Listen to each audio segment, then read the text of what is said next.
Hey guys, hey, it's Kelly BL Chef.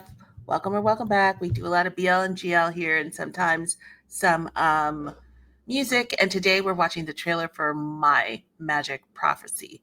So if you're new and you don't know, we like to do things a little differently. I don't know if it's different. I don't really pay attention to everybody else, but I like information. So we're not just going to watch the trailer. We're going to look at all the MDL is my best source, right? My drama list. So we're going to go in there. We're going to look around a little bit, learn a little bit about the series, and then go from there. I like to know who is in it, like what's going on, who wrote it, who produced it. I'm actually really curious and excited about this one. To be frank, this was of all the trailers, not that it was my least favorite, but I felt like this one was kind of Jenga together. It didn't feel as mapped out as some of the others. And I do think I recall them saying they kind of picked this one last minute. I was curious, and that doesn't mean this is how it happened. This was just my curiosity was, with him, with, Jimmy trying to figure out how he was going to handle his masters, which he's completed. So everybody can calm down. He didn't go away. Their pair is not ending. He got his masters. He went away for a month. It was just a month. He's back now. It's all good. They kept trying to tell us it was fine. I think people don't realize when you're that close and you spend that much time together, even going away for a month is emotional. And actors are emotional. They're just emotional people often. They cry easily. Not all, but a lot. Anyway, I'm getting off track. Woo, boom. What I was talking about, I felt like this one, maybe I know June said that him and Doug had a hard time finding a script that they thought worked for them, and they were going to skip this year and, you know, hope for something better the next year. And then they found one last minute. But theirs was still, I wouldn't have known that had they not told us. This one, I don't know. It felt like it wasn't fully fleshed out. And that's not a critique of Jimmy C, right? It was just, you never know how much time it takes. For those of you who don't know, see this, I'm chatty. That's what you get here, a chatty girl. Um, if you don't know, when they do these trailers, because it's going to be trailer season again soon, they're already in talks for the 2026 lineup, and they haven't even finished 2025. Um, but a big part of this is to get it in front of us, to get us excited. So when we see these trailers, 9 times out of 10, the script has not been written. The script hasn't been written. It hasn't been fully cast. So people get very worked up about oh, my favorite doesn't have work, da da da da. They do a really good job actually of casting actors outside of their pair in other shows. So you might see a different actor from a different pair show up as a Jimmy, for example, was in Mark Ohm's show. You get to see them kind of move around. Cao Tung was in Mark Ohm's show. So I think what value you get is, even though you're in a pair, you can do some of their straight shows, or you can be outside of your pair in another show, which allows you to stretch as an actor and work in different scenarios. So I do think that's a positive, because there are so many shows at GMM. There are so many opportunities to work in different facets. So you're not just doing the one. 9 times out of 10, you're not just doing one show. They also do have to audition. And I don't think people realize that. Oftentimes they're like, oh, they're just favoring this or that. Like, they have to audition for these roles. Sometimes it is the director who's really into a specific actor and has envisioned it. Sometimes it's they adapt these from books. Sometimes the book writer has a vision. And another thing I don't think people realize is the writers of the books have a lot more agency in Thailand with their relationship with productions than they do in America or other Western countries, where they might write the book and then sell the rights, and then they're kind of out of there. And I don't know if this has changed over time, to be fair, but in the earlier days, you really had to get permission to stray from the book and other things. It is it is very possible because I have seen some writers of book complain about some of the adaptations that have been done to their books. So I'm guessing that relationship has maybe shifted, but there was a time where the writers of the books had a lot of agency to the point where it pissed some people off. And if you don't know what I'm talking about, go watch Lovely Writer. And I'm not going to say who they're referencing in Lovely Writer because that's a story for another day. But Lovely Writer is very much part of, because Lovely Writer was one of the first kind of expose of the industry shows that was like pulling the curtain back and saying, hey guys, these are the things you don't see that's going on. And a writer coming in and trying to control the set and trying to control the actors and trying to control the production was part of the storyline. So, although I think it is valuable that the writers have such a strong say so, I can also see where it can go too far and you have to find a balance. I don't know how we ended up here. I'm in a chatty mood today. So, anyway, I'm curious to see what this is going to be, because again, that so when they roll out those trailers for like they did the 2025 trailers, that's just like they're probably filming that in 1 or 2 days. Workshops have been done. There's a concept of a plan for the series, and they don't, more than likely, unless they're a big name that already has like a big push behind it, they don't have their brand deals yet. They don't have anything. And if you don't understand why that's important, getting brand deals helps with the quality that so many of you guys talk about.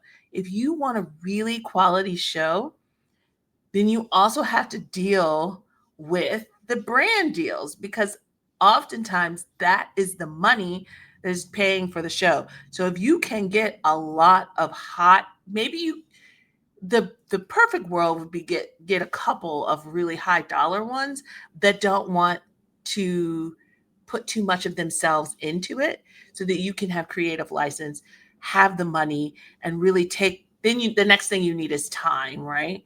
And take the time to make a really great series. Those are luxuries, and I don't think people understand how difficult it is to get those things. It's not a given. And you're not always being neglectful if you don't have them. Um, some of these pairs do well better internationally than in Thailand. And we as international fans don't understand that. And why is that important? These are Thai brand deals. A lot of these products aren't really being sold heavily outside of Thailand. So it doesn't matter if you've got this rabid international fan base that thinks you deserve all of these things, which you probably do. If Thailand hasn't locked in on you, then what does it give me as a brand deal if I want to sell my product and people in Thailand aren't that into you? No matter how huge you are overseas, I might not want to invest in your series. So then we create this idea, right? Because we're like, oh, they're being treated poorly, when really there's a ton of us that love them, but we're not in Thailand, so we can't affect, what brands will put their money into the series.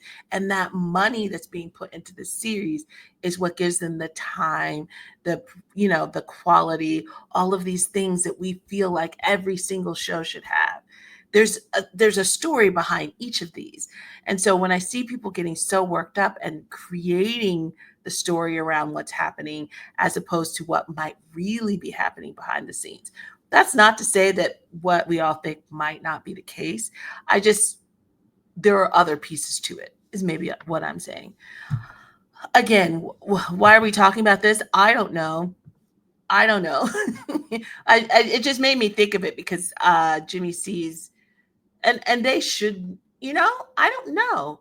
So I'm so curious. If you are a Thai person and and you're watching this, please let me know, because I know Jimmy C has a very big international audience. What I am learning is a lot of the large international audience actors are not necessarily huge in Thailand, and we as international fans don't seem to be able to uh, connect those dots. We're not, we see only what we know, and we think that is the reality for all.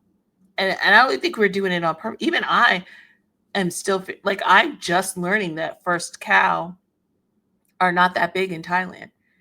That they're huge internationally. We love them internationally, but they don't have a huge name in Thailand. And vice versa. I'm constantly trying to explain to people how famous Bilkin and PP are, but they're not huge in the BL international world, right? They're not like a Gemini fourth name. You hear them, you're going to get more of a reaction, or Myelopol, or that you're going to get more of a reaction from the international fans from those names than you would Bilkin and Pee. But Bilkin and Pee are famous in Thailand. Like BL, they could never do another BL. And I don't think I told Sunset about you is a BL, but if you do, it's fine. I'm not going to argue with it.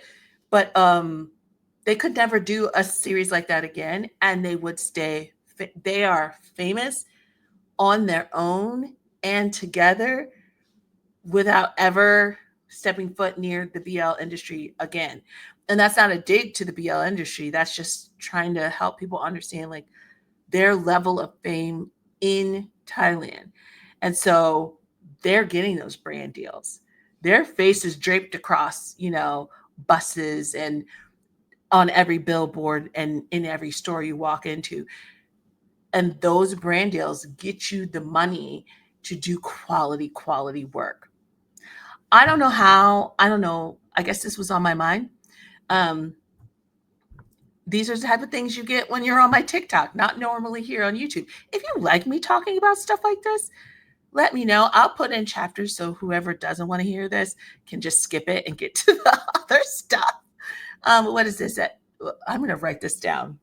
Hold on, guys. I'm trying to do better about being like mindful of things. So it's what, 12:37. Okay, it's 12 minutes in, and this is what I'm going to get back to. My magic prophecy. If you didn't want to watch all that, hey, did you skip? Are you here? Hey guys. Wait, I said that at 12:53. Let's talk about who's in it, what's it about. Let's talk about it. Okay. We're going to read the synopsis. Dr. Thop, who doesn't believe in horoscopes or destiny, is forced into a position where he has to flee for his life with the help of a fortune teller. Okay, yeah, I didn't get none of that from that trailer, from the first one. Okay. Oh, okay. All right, let's look at the cast and crew. This is my favorite part. I really do like. Wait, let's look at the episode guide, because this is a big point of contingency. So everybody's all up in arms. One of the shifts that GMMTV is doing, and it just started. So those earlier shows, it's not like they like your earlier shows better. Don't get bent out of shape. One of the shifts they're doing is moving to 10 and 8 show episodes. 10 and 8 episode shows. It's going to be across the board. There may be some that are a little longer, which maybe they had a brand deal. If you skipped my rant, a brand deal or something that is allowing them to go further. For one thing, you should get better quality shows. So when people say quantity over quality over quantity, this is where they're cutting. They're not cutting the amount of shows because they just have too many actors. They do need to pump out shows in a timely manner, or else these actors that join their company, what was the point? But to give you better quality, they need to be cheaper. Yeah, they need to be cheaper. And so what we get, those 2 episodes, shaving those off, will hopefully we'll see, give us better quality. I think we see it in X Morning. I think the X Morning is excellent quality. I actually thought Boys in Love was excellent quality. So I think the quality shift has already happened, but we should see it more in these 10 episode, 8 episode shows. I know people are upset. I'm just talking today. I'm sorry. I know people are upset about Ticket to Heaven being 5 episodes. And every time I want to remind you, and maybe you weren't into I Told Sunset About You, that was 5 shows, 5 episodes. It was a full story. It was a rich story. There's a chance those episodes could be more than an hour. And do you know how much more money? Because first of all, Jim Forth are going to get those sponsorships. They are a big name in Thailand. And now the same money they had to stretch over 12, 14, however many episodes you want, that same amount of money is going to be there for 5. You're going to get high quality. Think Moonlight Chicken, high quality. Think The Trainee, high quality. So I know it upsets people, but there is a trade-off that has to happen for you to be able to get these things. And if you're like, well, BOC does it. BOC produces maybe 2 shows every 2 years, and none of their people were working. They weren't working. They were all just sitting around trying to survive because they're actors and they had no work. There's a trade-off there, right? I love DMD shows, but it takes 3 or 4 years to get them out. High quality, 3 or 4 years. It's a trade-off. Where here, shows are coming at a steady pace. And if you want the higher quality, a way to bring it is to cut back on the amount of episodes. So there's a trade-off. Pick your poison. It's really just up to you. I'm sorry, guys. I don't know why I'm talking so much today. If you're watching this, I don't know. Welcome. All right, let's see the director. I know somebody clicked on this and they're like, when is she going to actually react? This is what you get with me. Oh, okay. What have you interested? Oh, The Sign. Gap. Oh, I love it when I see people move around companies. I'm into that. So this is an Idol Factory. This is an Idol Factory director. Interesting. Sir, what are you doing here? And he has some GL chops. Sir, how did you get over here? Babe. Oh, wow. All right. Oh, I'm in. Okay, now I'm getting excited. Okay. Do you see now? How are they attracting him, right? He's not typically a GMM director. What is School Tales? I don't think that was GMM. Right. So this is somebody who is not typically directing at GMM. That means they're able now, and they have been for a while, to pull in not new talent, but talent that doesn't typically work with them. I think that's another thing that people don't understand, where most of the companies, actually, I'm not going to just say GMM, one of the shifts in BL is that these directors are not tied to companies anymore. They're moving around. So when people complain about like the direction or the writing at a specific company, 9 times out of 10, that person's written and directed at all the companies. So your complaint is not as valid as it feels, because it's happening everywhere. Now, the editing process and all of that may be different. But overall, these guys are moving around. They are not as tied to one place as before. That's exciting. The Sign, you guys. Okay, we know who Jimmy C are. I just want to see who else is in it. Save, what else did you do? I don't know, Save. Oh, I Long Night. Okay. That's the only thing I would have known Save from. Interesting. I know Frank from Perfect Teen Liners. Yes. He was one of Wine's friends. Go off. My First is in it. I mean, he's your first too, whatever. And Junior. Love me some Junior. Wait, I thought William was in it. Am I? Oh, Nut. Okay, Nut. Nutt's in it. Nutt plays the brother. Yep. Because that was a shakeup. I forgot whose role he replaced. I know people were upset. I don't remember who it was though, but excited to see Nutt in something. Okay. We've talked enough. Let's get into the actual reaction. I know y'all are like, girl, what are you doing? Let's go. So let's go. This is it.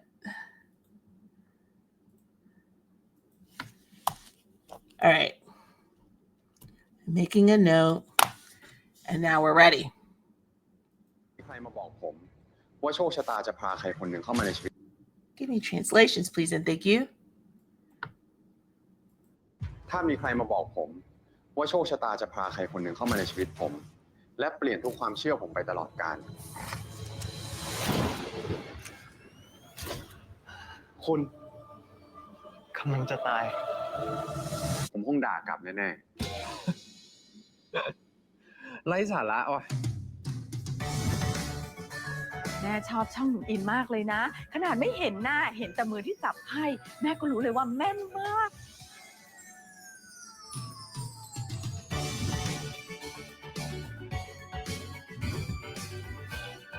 ดูดวงให้พี่ทับหน่อยได้ไหมลูกแม่ก็รู้ว่าผมไม่ชอบดูดวงไม่ชอบแล้วก็ไม่เชื่อด้วยโทษทีนะครับ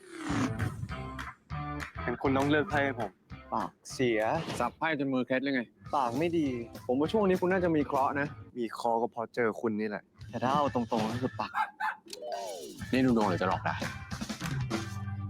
คุณจะมีเคราะห์จากหน้าที่การงานและจะตกอยู่ในอันตรายอาจถึงชีวิตมันไม่ใช่อุบัติเหตุจริงๆอ่ะกูว่ากะเอามึงตายเลยนะเว้ย Oh wait. ชะตาชีวิตคนอื่นเราไม่ควรเข้าไปยุ่งหรอกมันก็เหมือนลูกธนูถ้ามันเล็งไปที่คุณแล้วคุณหลบได้ลูก Oh. ธนูก็จะเลยไปถูกใครสักคนอยู่ดีผมมาเตือนคุณก็เหมือนผมเข้ามาช่วยรับลูกธนูนั้นด้วยไอ้คนร้ายคนเนี้ยตั้งใจเล่นหมอทับแน่นอน Who's trying to มึง kill เล่นๆกู him? ล่อตัวมาเสี่ยงนะเว้ยอารมณ์จะเกิดกับผมก็ให้มันเกิดไปดิเดี๋ยวจะให้ผมปล่อยให้คุณตายอย่างนี้เหรอคุณไม่เห็นคุณป่วยคุณช่วยได้แต่ผมเห็นคุณตายแต่ผมช่วยใครไม่ได้เลยว่ามึงต้องหายไปสักพักว่ะ มึงจะให้กูย้ายไปไหนอีก แม่ห้องสอน ผมจะทำตามที่คุณเตือนผมจะไปแม่ห้องสอนกับคุณผมอยากให้คุณเข้าใจว่าคุณมาที่นี่เพราะมีอันตรายอยากให้ระวังตัวให้มากทำตัวตามสบายได้เลยนะแล้วก็ต่างคนต่างหยุดสบายไปปะก็บอกให้ทำตัวตามสบาย He said too comfortable.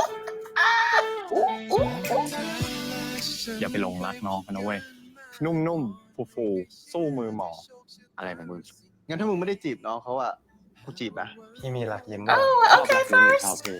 ทำไมชอบทำให้กูเป็นห่วงอยู่เรื่อยเลยนะฮะแล้วมึงจะให้กูเชื่อว่ามึงกับพี่เขาอะคบกันจริง กูบอกเลยนะว่ากูไม่เชื่อ พี่เป็นแฟนอินหัวใจอินตอนนี้เต้นดังมากเลยนะ Oh, I like it, you guys. ไม่มีใครเปลี่ยนชะตาชีวิตได้จริงๆหรอก อินรู้ไหมว่าสิ่งที่เจ็บปวดที่สุดของการเป็นหมอคืออะไรคือการที่เราต้องยอมรับให้ได้ว่าเรื่องที่ร้ายๆเนี่ยก็สามารถเกิดกับคนที่ดีได้เหมือนกัน อินไม่อยากฝันแล้วตื่นมาไม่เจอพี่ทับอะ อย่างน้อยตอนนี้อินก็ไม่ได้ตัวคนเดียวนะ นี่มึงเป็นหมอหัวใจใช่ปะ ๆทำไม งั้นกูฝากหัวใจกูหน่อยดิฝากไว้ที่มึงอะ พี่ไม่เชื่อใครหรอกพี่เชื่ออินแล้วพี่ก็จะเลือกที่จะเชื่ออินตลอด Wait a minute.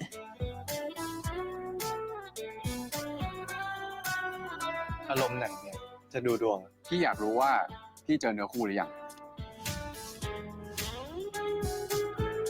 แม่คุณจะลุ้นกับคนดูไม่ได้นะ Wait, guys, wait. See, this, if you guys remember the part of me wants to go back and watch the old trailer because I've just, I won't stop talking, but we'll keep this a half hour. If you remember the old trailer, it was kind of wacky, right? It was very goofy. It was very heavy into the comedy. And you know, I love a comedy, but I was like, I didn't understand the story. Like it didn't make sense to me. And so it was hard for me to like it didn't grab me like the other trailers did. It just did it because I was just like, what even is this? This was so much better. I love that we're getting more dramedy. So it is funny.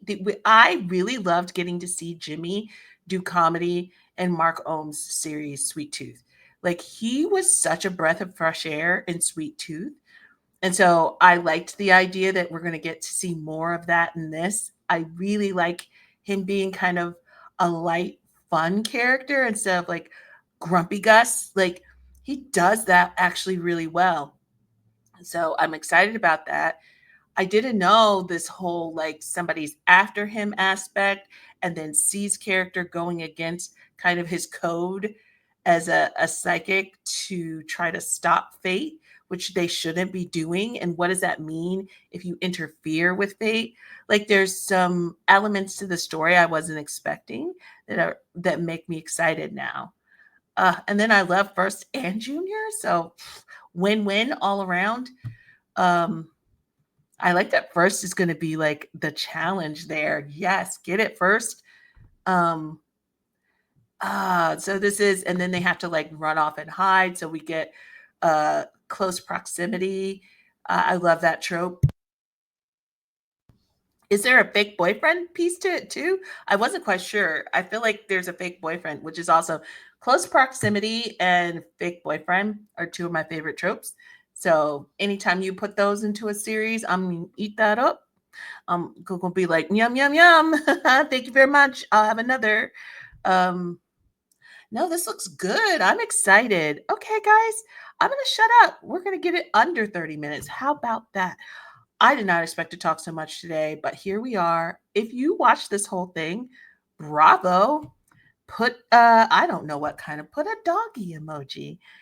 Put a doggy emoji in the comments because yesterday Pete came to Fort's house because Fort's dog had puppies and they played with the puppies and I cannot stop watching it.